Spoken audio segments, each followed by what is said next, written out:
care about or want to invest I don't. in. Right. Who wants to deal with that? Me personally, I'll be 100% candid here.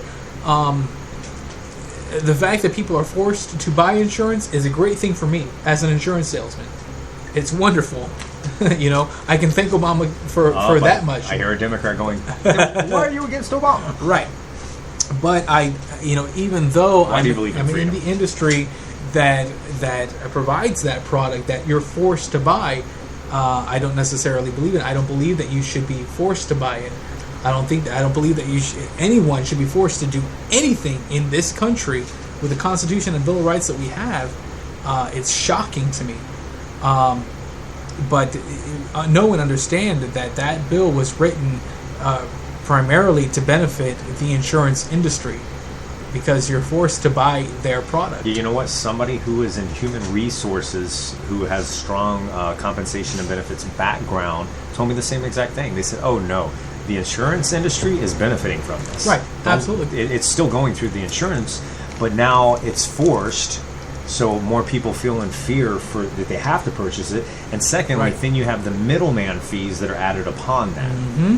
That's very interesting. Yeah, absolutely. All right, so let's continue this Common Core. This most recent effort of progressive education reformers is primarily connected with a nonprofit group in Washington, D.C. called Achieve, Inc., which wrote the national standards, with lavish funding from private foundations, especially the Bill and Melinda Gates Foundation. They realized the need to make this look like a state-generated initiative, so they went to the National Governors Association and the Council of Chief State School Officers, both of which are D.C.-based trade associations, and neither of which had a grant of legislative authority from states to write national school standards.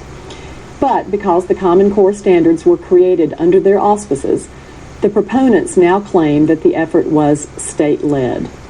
The real power here is the Gates Foundation, which has spent over $100 million helping create and propagate the standards, and has plans to spend many millions more. But over the long haul, with all the technology and new curriculum that this new educational paradigm requires, companies such as Microsoft will more than recover the money they have invested. There is a great deal of money to be made at the educational trough. I'm trying to understand how these private groups could have so much influence over 50 states. Is the federal government involved in this? Secretary of Education Arne Duncan is a huge proponent of Common Core, and under his direction, the Federal Department of Education has used its power of the purse to essentially bribe states to adopt the standards. In the spring of 2009, the infamous stimulus bill gave the Department of Education a $4.35 billion earmark, money to use however the department wanted. The department created the Race to the Top competition, whereby the federal government took our money and gave us the chance to compete to get some of it back. States could apply for Race to the Top grants, but to have a realistic shot at getting the money, they had to agree to adopt the Common Core standards and the national tests, the assessments aligned with the Common Core, all sight unseen, because at that time the standards had not even been completed, and the testing component is still not complete. The Race to the Top application came out in November 2009, and completed applications were due only 2 months later. Now remember, at that time the country was in a deep recession, and states were desperate for money. It's also important to note that between the months of November and early January, most state legislatures are not in session. So desperate state officials had to decide without consulting their legislatures whether to commit to the Common Core and all it entails in order to get Race to the Top money. In Georgia, the decision to apply for Race to the Top money was made by Governor Sonny Perdue and State School Superintendent Kathy Cox. Yet Kathy Cox, of all people, should know that content standards that cannot be changed by the states cannot work in the long run. In 2004, then Superintendent Cox canceled plans to use reading and writing standards developed for K-3 grades by the National Center on Education and the Economy. Why? Because that organization would not agree to let the state change its standards in any way. Cox stated that the state of Georgia, quote, had some real trouble going forward with a document we weren't going to be able to change, close quote. The state board threw out a $125,000 contract and brought together a group of Georgia teachers to come up with new standards. And here we go again, getting into the same mess, yet deeper this time around. The Common Core standards were finally released in June 2010, and states were given 2 summer vacation months to get their state school boards to sign off on the Common Core commitment, again with no involvement by the legislature. In Georgia, the state school board signed off on the Common Core in just 1 month. The other way the federal government is promoting Common Core is through No Child Left Behind waivers. The U.S. Department of Education is encouraging states to adopt Common Core in order to qualify for a waiver from the most demanding provisions of No Child Left Behind. Georgia received both Race to the Top funding and a No Child Left Behind waiver, so it is firmly shackled to the Common Core and the aligned national tests unless the legislature does something to change it.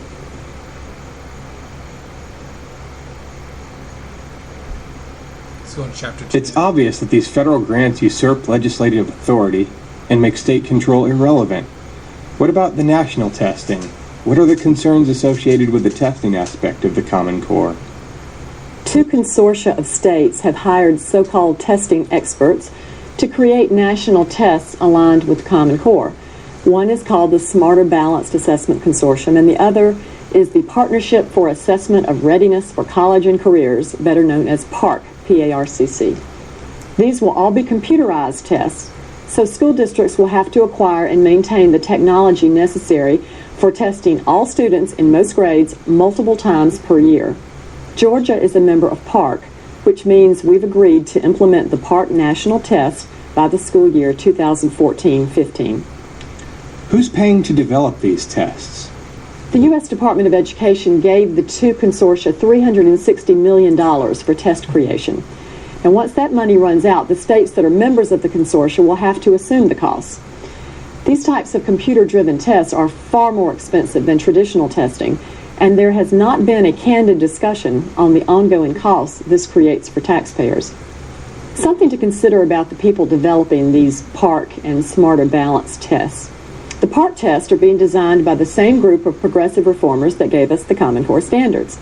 With respect to Smarter Balanced, the most influential person there is a radical Stanford professor named Linda Darling Hammond, who has partnered with Bill Ayers, yes, that Bill Ayers, in the past on some of his education projects, and who is basically opposed to testing students at all. Under her direction, the Smarter Balanced test will probably lower the bar on student academic expectations and instead focus on subjective performance-based outcomes.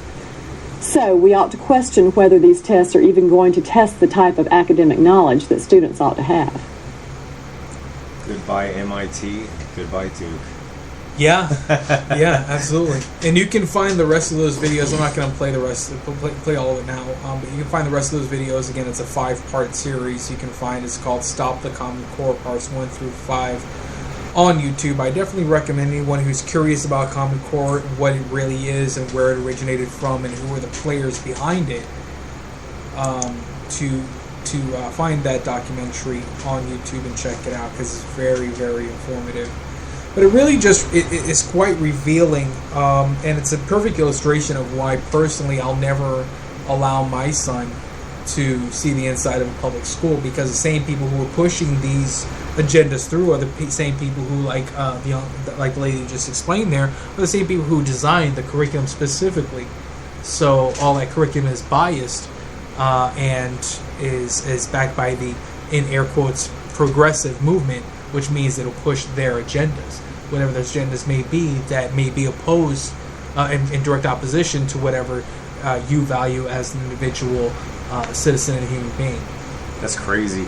I didn't realize it went that deep. I was going from the external stupidity of the performance and the way that Common Core went about solving problems. It was very regressive. It wasn't progressive at all. So it created complications to something that was simple. Right. So it's very interesting now to hear that those in-depth facts from somebody, and to know that these same people that have been trying to brainwash people to begin with are now in. Right. They're in power. And that they're only starting with that simple area of mathematics or whatever the case may be, just to kind of get a foot in the door to open it up for all of the other agendas, the political agendas and biases that they have in the progressive movement, to push those forward, and just kind of re-educate, if you will, and social engineer society, namely our young people. It is as social a whole. engineering. Absolutely. Completely. In the old days, our education would motivate and tell people to become something bigger and better. That's why America was one of the top innovators, regardless of what's being taught now. But, we had these people that would just push education to its limits and rise above and create all these wonderful machines and assembly lines and technology, etc. But now it's like the opposite. Now it's like, these things exist, so just obey the rules as they are. As a matter of fact, if you don't do it this way, you fail. Right. No more progressiveness in its true meaning. Right.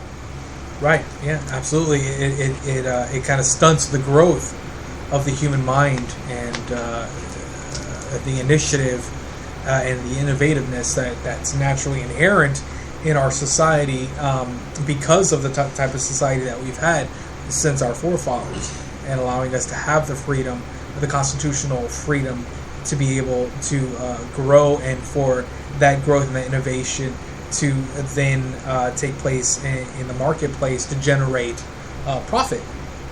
And I just want to throw in there, for those of you that wonder why the Constitution is such a big deal, the Constitution was written to protect your freedoms.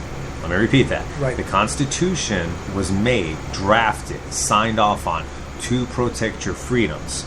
So every time somebody does not honor the Constitution and wants to change it around and step on it, it's because they're trying to take away those freedoms. That's right. Had to throw that in there. Yeah, and that should just be common sense. All these people want to attack the Constitution as being a document that's over 200 years old and it's time to revise it. And what you have to understand is that if you revise the Constitution, which was created to defend your freedom as an American citizen, then you're eliminating, you're blocking its ability to do what it was created for, which is to maintain your freedom, defend and maintain your constitutional your rights, freedoms as an American citizen.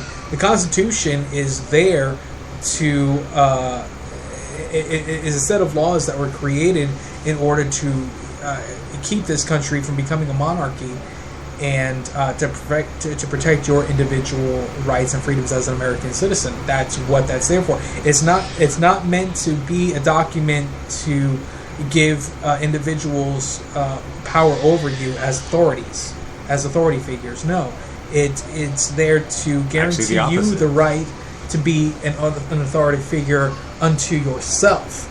And the only purpose that these people serve is to protect that freedom. And that's what the Constitution is there for, is to dictate to them that you as an American citizen are an authority unto yourself. You have a responsibility unto yourself. And our job as bureaucrats, of whatever case that may be, is to protect that freedom, that constitutional right to be a free and independent, responsible American citizen. So we've interestingly progressed into a completely different style of government that invades every aspect of your life. Right. Which, in essence, is unconstitutional. That's right. However, people are begging for it. They are, and they're begging for it because the powers that be have brainwashed people into believing that the only way that you can survive in this nation is to give up your liberty and to let us have power over you, like a pimp. Right. Let us let us give you free stuff so that you can be free. and if you think about it that way, if you look at it that way, because that's essentially what they're saying. That's not what they'll say. It's not what they'll say, because if they say it that way, then you're going to take a step back and say, "Wait a second, that doesn't sound right." But that is what they're doing. They're not going to say it that way. That's not what they're saying. But it doesn't matter what they're saying. It's what they're not saying. Well, let me ask you this. If I stepped to you one day and I said to you, all right, Robert, you're going to make $100 today. I'm going to let you keep 80 of that if you give me 20. Right. How would you feel? Right. That would upset me, because why can't I keep 100%? Well, that presents a problem because I'm a little bit bigger than you. Right. And I'll let you keep that 80. As a matter of fact, out of that 20 at the end of the year, I'm going to give you back 5%.